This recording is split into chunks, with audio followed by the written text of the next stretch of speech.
It's time for the BAQA. The BAQA. What you say? The BAQA with Mandi. The BAQA with Tiffany. The BAQA. Hey! A Brighter Bishop question and answer. Yes, we are Tiffany and Mandi, and although we're not your therapist, your personal financial advisor, your accountant, your attorney. We are two smart brown girls who know a thing about money, personal finances, career, and business. And so, we're in studio just to answer your questions. Yeah, today we got Real Talk Tina Whitaker in the hot seat. I had to read your whole name because that's amazing. Thanks so much for joining BA. Thank you so wait, so y'all much. already know each other? Well, we had taped before, Mandi, when you was out with the cood, but I guess there was some technical difficulties. So we got Real Talk Tina back in the studio. Thank you for having me. Okay. You're also my mentor because I'm your mentee. Yeah, it's been so helpful to me. You just dropped so much great information to improve my life as an entrepreneur, and I just love it. Thank you, because Mandi was out, and so we were like, we had to get some guests, and so I was like, you know what? While Mandi's out, let me get some business guests. So, I dropped in the mentee chat and said, hey, if any mentees want to come on the show, ask some business questions or even personal finance questions, come on through. So yeah, that's what's going on. All right, it'll be my first time hearing your question. What's your question, Tina? Well, I think last time I asked, it was definitely about finances. I am an entrepreneur. Mm-hmm. I'm a realtor. I talk about just real estate. I do real estate here in Atlanta, Georgia, but I also do, I have a blog. I write about relationships and travel.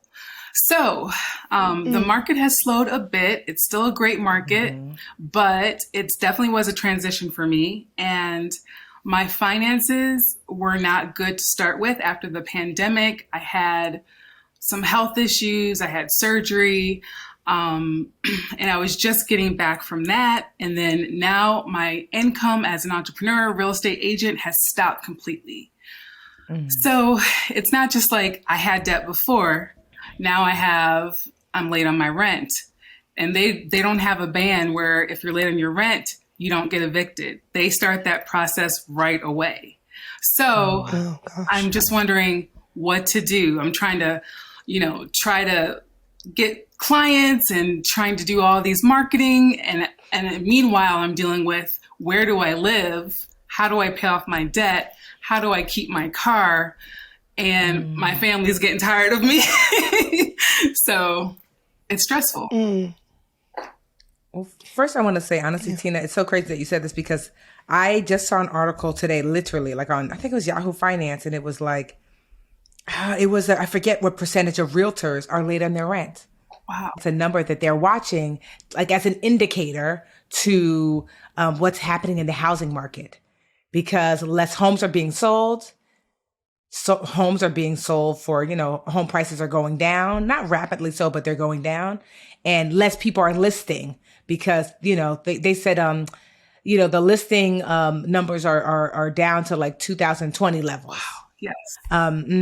So what you're feeling is not Tina made a mistake thing. It's this is what's happening. So I just want you to acknowledge, because sometimes we have to acknowledge that, like, certainly, it's good to take responsibility for like where we are, which is important, but it's also important to acknowledge that there are outside circumstances that are aiding or creating the environment. So the environment that you're in is not one that you created. Yes. As far as like these outside circumstances. And that's good to know, because sometimes I think I'm the only one. Like, no one else is late on their rents. Like, I'm in my 40s. I'm not 20 anymore. It's just me. So that's comforting to know, but it's disappointing as well. And then how long have you been in the real estate business? I've actually been a realtor for 6 years. 6 years. Okay. I do. This is your first kind of experience with a real difficult sort of housing economy, right? No, I mean, I do want to just say to everyone, check your adrenals. I had a lot of adrenal issues, so I had to get my adrenal removed. So I wasn't able to work a lot of those years where I was sick. So I have had just a lot of stops and goes. It's not just this time. It's just that I was actually getting on my feet and doing quite well, closing every single month. I felt healthy, and I was like paying off my debt. I was just so proud to pay off my debt. During the pandemic, I did not have a car. I actually did have a chance to travel, but only on a bootstring budget, a very low budget. And then I came back and I tried to build myself up again, and I didn't have a car, and I was finally able to buy a car this year, pay it every month automatically, pay my rent automatically. I was doing great. So. Well, have you considered some alternatives like a roommate?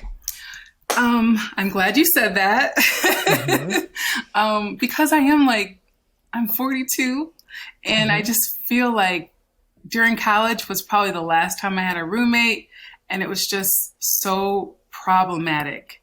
Maybe I was younger then. I just feel like me as a very sensitive person, I like space to myself. I just feel like it would be a worse problem, but maybe I need to come down and really look at the situation and say, I can't have what I want. I need to do what I need to do now. What do you think? I think you got to throw out that version of yourself that you're comparing yourself to, like where you think you ought to be right now at your age, which you're still young. Okay. I know, girl, I'm 43. Girl, look at us. You're doing very well. Mandy's the only baby on here.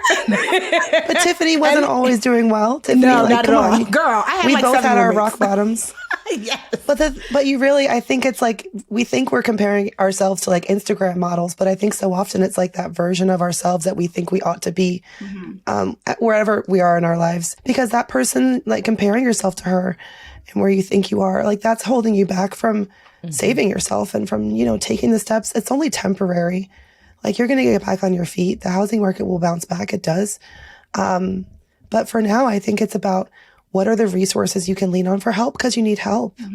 A roommate is one option. Do you have family you could stay with in the meantime? I think me and my family both know that they'd rather give me money to hold on before we move in back together. My family is in Michigan. I just don't feel like it's a good market for me to prosper in and environment. But I do appreciate my family for all they've done. So I just say, like, during times like this, it's like you do what you have to do until you do what you can do, what you want to do. You're right. So you do what you have to do until you do what you want to do. And so ideally, the solution would be to do whatever I want, and then it works out. But, there are moments we all know in life that that's just not how that goes. Sometimes it's like, okay, so like when I lost my job when I was a teacher, and I remember I was 30, I ended up moving back home with my parents. It was not ideal because they're Nigerian and the curfew was still midnight. They don't give a damn how old you are. I was literally like 30. My dad said, if you come back 1 minute after midnight, this door will be locked. You will sleep wherever you were.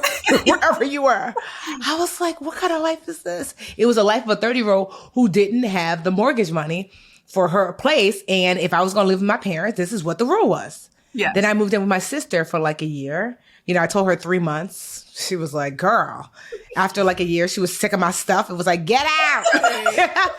And then I moved in with like a friend of mine who was renting a room in a home. And so it was like 4 or 5 of us each renting a room. I did that honestly until 34. So from like 29 to 34, I was like bopping around and bouncing, trying to figure it out. And so is it something that I'm wanting to do? Like, oh my gosh, this is so great, renting a room like I just came home from jail. Nah. But it's what I had to do in that moment to create a financial foundation for myself. Same, I had like this old raggedy car that I didn't really drive. I either walked everywhere or took public transportation. And so it wasn't easy, but I also reminded myself this is temporary. Because I am actively working on a stronger financial foundation. I had all this debt that I had to get rid of. The house, they lost to foreclosure. But I started to build my business from a place of underspending, finally, and then I got on my feet. And so I just say all that to say that, like, whether you're 42, 52, I get it. Yes. Because it feels like I'm supposed to be grown. And I thought at 30, I was supposed to be grown. Right. I shouldn't be going through this, but the truth is, okay, Understood, Tiffany, but we're here. So what you gonna do? Because the thing is that if you avoid making the choices, life gonna make the choice for you. Yeah. I did actually talk to a lawyer, and he did say that some of my options were to file Chapter 7. And that way I can start all over. I know when I say, oh, I moved to France, they're like, oh gosh, this girl is not trying to save. But when I lived in France, I lived in a studio by myself with my dog. It costs €485 a month. And I didn't have a car. I took the bus. I walked everywhere. I was living the life on a real small budget. So I'm really thinking about filing Chapter 7, going overseas, and just building my life there if I can. Yeah, I mean, I feel like the filing bankruptcy, I mean, that option is there for a reason. There's no shame in taking that option. Very scary. Is most of your debt, you said it's medical and also like consumer debt, like credit cards? I actually didn't do that smart thing. I tried to pay all my medical bills, and I put all my monthly expenses on my credit card. I had 800 credit at the time. I had 800 credit all my adult life. And then when I just couldn't keep up, I put everything on the credit card that was not medical. Oh, okay. So I have about $50,000 worth of debt. Wow. Yeah, with medical debt, I mean, Tiff, what kind of advice do you give when it comes to like which one? I know we can't turn back the clock. Yes. But when it comes to deciding, do I pay down this medical debt versus, putting my life on credit? What do you think about that, Tiff? I know that there's like low income assistance, like for medical bills and things like that at hospitals. Yeah. And two, they have a law in place where like the way medical debt hits your credit is not as detrimental as it once used to be, because they acknowledge it's not you being financially quote unquote irresponsible. So just in general, like if anyone's listening and they're having to choose between medical debt and their bills, with the money that you actually have that coming in, medical debt, there's more leeway with how to navigate from creditors, from the credit bureaus. And so if you could only choose one, unless not paying the medical debt will mean that you can't have access to whatever the medicine is, that's different, obviously, but yeah, then paying like your personal bills and then working it out with medical debt, because there are it might be a lot of paperwork, but there are some things in place. Like I call myself one time like dyeing like my hair, because my friend Joy used to always, like when because I used to get gray. Like I've been getting gray since I was like 26. So I started with like one gray eyelash, and now like all my eyelashes are gray, but mascara, you can't see it, but I still have little grays, which they will stay, because my friend Joy used to, what I thought was dye my hair every, a few months or so, but she was using a rinse. I didn't know that. And then one day I was like, oh, I'm gonna do it myself. This is one of my many roommates when I was living in the house. Like we all just came home from jail. So Joy was like, she always dyed her hair and whatever. I was like, oh, can you, I have like 1 or 2 grays. And she was like, oh, and I thought it was I thought it was a dye. So then I decided I was going to do it myself, because she had done it a couple of times. I was like, I can do it. And she wasn't living, in the house anymore. And the next morning I was like, oof, like I had this like bubble under my skin that grew. I don't know if anybody remembers the movie Mask from Cher. No, literally, my whole face was like, it was like liquid under my face. It exploded. What? And I was so scared, but I had no money. So I was like, maybe it'll go away. So I called my mother, and I was like, my mother's a nurse. I sent her a picture. She was like, are you kidding me? Tiffany, you need to go to the emergency room right away. You're having an extreme allergic reaction. And I Googled it, that some people are allergic to black hair dye. You're supposed to do a test. I did not know. Because I assumed I had been getting it done, but it was a rinse, which is not the same. There's something in black hair dye that some people have a severe allergic reaction to, and ding, ding, ding, I was one of them people. Wow. But I waited it out for like 2 days until it got worse and worse. I was like, oh my God, oh my God, oh my God. And literally there's a hospital, like not even a half a block up the street. Actually, the hospital where I was born, St. Michael's in Newark. I lived on the same street. I said, I'm about to live here and die here. I was born here. So I went to St. Michael's. Please, they gave me the equivalent of like liquid Benadryl. I was like, wait, I didn't even think to take Benadryl. So they gave me the equivalent of liquid Benadryl and a prescription for more Benadryl. And then, it went down. I got an $800 bill, that's why I was afraid of. And I was like, for liquid Benadryl, I can't afford an $800 bill. So I waited, they sent me the first letter, the second, then the letter became pink, and then the letter was red, which is like, pay now or else. And so at the time, I remember my sister, at the time was dating her now husband, who was in medical school. He was like, no, call them because you might be able to negotiate. And so I was like, really? And he said, yes, because he was like interning at a hospital. And so I called the hospital and was like, I really don't have it. Basically I'm broke. What can I do? And they're like, well, what can you afford? I was like, $400. And they said, okay. I was like, wait, $200? They're like, no, go for it. You just, and so it was $400, but I paid it slowly. But it was kind of like the first time that I realized, wait, what? Medical debt, there's a lot more leeway. Yes. And so of course you didn't know that then, but you know now. And here's the thing. I know 50,000 sounds like a lot of money, but at one point I was 300,000 in debt. Oh, wow. Okay, and now I'm completely debt free. 300. I mean, so of course a lot of it was mortgage, but 35,000 was credit card debt. 50,000 was student loan debt. And then I had my mortgage, to my home. But I'm just saying all that to say that, that yes, it can seem very daunting and overwhelming. But there is a way out, but it typically starts with taking stock of where you are now and getting yourself to a place where you're living under your means so you can start putting a plan in place. So if that means moving to France and finding an inexpensive studio and starting your business with with your overhead really low so you can pay your bills and work on your debt at the same time and filing bankruptcy, if that's what it looks like, then that's what it looks like. If it looks like getting, so a roommate to come live with you for like 6 months to a year, if that's what that looks like, there's no one way, but there has to be something that you're doing. Yes. Like standing still is not the answer. We know that. I do. Sure. And I do get frozen. This weekend I put my car out on Turo. So I made just under $200 for the weekend. It's not great, but it's something. I started looking for like other real estate related jobs, jobs that I can do. And then when I did have money, I was negotiating with each credit card. So I was able to negotiate about 50 to 80% off my bill. Excellent. So I had that payment plan in place. And then I finally called and said, I can't pay this anymore. So they delayed the payment and then they put it in smaller payments for the same overall amount since I had already paid half of the bill. And then I put my pride down and said, I actually need food stamps and I need to apply. So I just got that in place and I'm waiting for that to come through. I'm going to these real estate Christmas parties, trying to look fabulous. And then I got my little food stamps card in my wallet. So that's okay. Listen, please. I'm glad you mentioned food stamps because I was going to ask about food banks.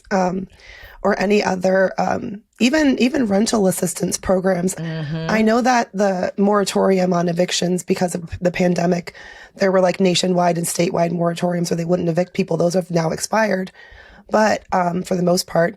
But in Georgia and in Atlanta, what sort of rental assistance programs might there be that you could apply for? Have you looked into those? That is an excellent question. I did apply to rental assistance. However, they are so behind. They cut off the date for the last application just like a month or two ago. And I just got my application in right before the deadline. But because they're so backed up, they haven't sent me a message. I haven't been assigned a processor. So I'm just waiting and my rent is late.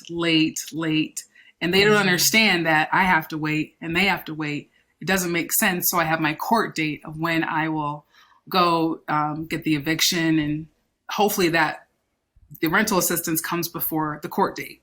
Is there a way you could update the rental assistance people on like my court date's coming up, this is happening, it's real, I'm about to be Yes, there's like a third party. They can't see your application and you can't talk to the processors there, but you can say this application needs to be expedited because she has a court date coming up.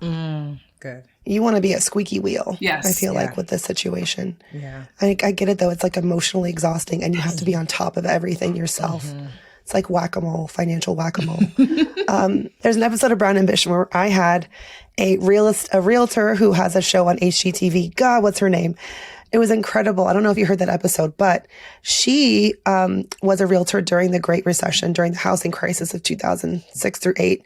And her savior, she said, was she got, they have these like little known jobs within the U.S. housing department through HUD and other like federal agencies where they're looking for people to like sell foreclosures and like do this sort of like government contract work. That's not like the sexy realtor jobs, but she was like, this is how I paid my bills during this time when no one was selling and, you know, my listings went down. So that may be an idea. I'm going to find that episode for you. So I'm just sitting here like, what was her name? Thank you, Mandy. I would love to do that. I also do, you know, referrals. So if anyone in another state needs a realtor, I have a team of realtors that I can just connect them with. And that would be something I could do in France and while I'm building up my business. So, or if I just Paige stay here, Turner. yeah. And just know Her name this, is Paige Turner. Paige Turner. I'll look up that episode. That is something I would love to do here in the United States as well. And just think about it this way, that there are moments when you can put a Band-Aid on something, and there are moments when the decision has to be bigger, like it's an amputee. You know what I mean? Feels like that. And so know when you have to jump over, where it's like, I've done enough bandages and it's just not enough that I have to do something drastic. Yeah. You know, and so we're afraid to do that. And I get that, you know, and it's okay to start with bandages. But if you feel like, you know what, which it sounds like, you know, you're not just sitting on your hands. You've done a lot of work already. So what it just means, it's an indicator that it might require a big overture. You know, it might require like moving or bankruptcy, you know, filing for bankruptcy. You know, it might require that. That's what it sounds like you're getting to. And what's on the other side of that, at least, is you can start to work toward freedom. It seems so big and so bad. And I look back on it now. I mean, I tried everything not to lose my house. And then I did. And I was like, oh, okay.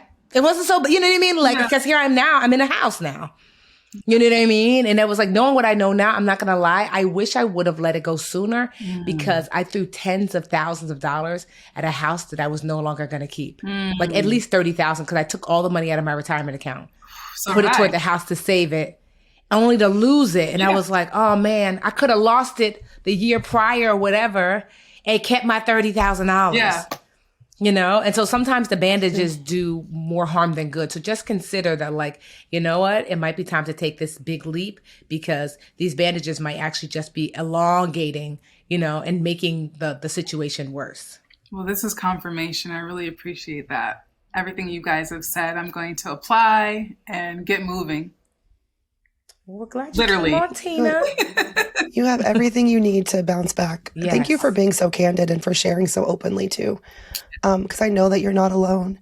And there's so many people out there silently going through what you're going through and they're ashamed of it. And I feel like owning your story, and this is just the beginning, and you're going to have a fabulous comeback story like, you know, like Tiff, like everyone else in their lives. Like, you're going to be great. Thank you. I'm living up to my name, Real Talk Tina, trying to be as authentic as possible and real. So here I am. That's the only way you get real advice. Yeah, real guidance. So thank you for that. Thank you. Just, I mean, this is going to help so many people because a lot of people don't want to say the struggle they're going through. And so you coming on and sharing it is really going to free someone else to say, me too. And this was really helpful. So thank you, Tina. Thank you for Real Talk. Now, if you are looking to sell a home in Atlanta, where can they find you, Tina? Yes.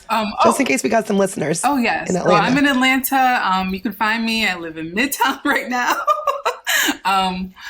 But you can find me on Real Talk Tina on any social media platform, YouTube, IG, TikTok. Okay. And my blog. Tina. Okay, awesome. All right, fabulous. If y'all got real estate needs, talk to Tina, okay? All right, y'all. If you want to be in the hot seat over here at BAQA, you can, maybe.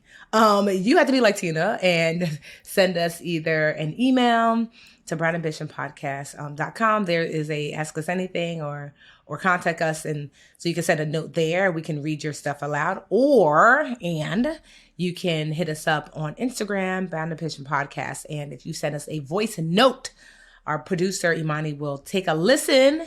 And she thinks you're fit. She'll invite you into studio. You guys can chat with us. So hopefully you enjoyed. Hey, BA fam. We're on YouTube. Woohoo! Thank you so much for watching. Please like this video and subscribe to the channel. And while you're at it, why don't you go over to that little bell icon and just tap that for us. Show the BA fam how much you love us. And that way you'll also get notifications when new videos drop.